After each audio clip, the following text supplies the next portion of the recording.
কারণ দুখানা রয়েছে। এক নাম্বার হচ্ছে আল্লাহ তাবারাক ওয়া তাআলা বলেছেন, যালিকাল কিতাবু লা রাইবা ফি, এই কোরআনের ভিতরে কোনো রকমের সন্দেহ নাই।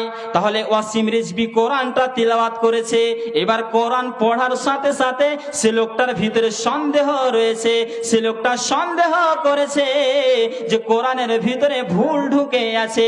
কোরআনকে সন্দেহ করে যদি পড়ে তাহলে মানুষ কোনোদিন হেদায়েতের রাস্তা খুঁজে পাবে না।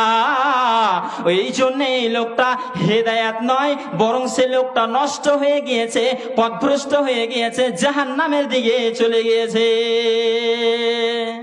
জি, কোরআন তেলাওয়াত করেছে সন্দেহ করে। আর আরেকটা হলো কি, ঈমানকে সঙ্গে নিয়ে। তো লোকটা ঈমান ছিল না, কোরআন তেলাওয়াত করেছে, ঈমান নাই, এই জন্যে তার কোরআন পড়ার পরে পরে আর ঈমানটা না বেড়ে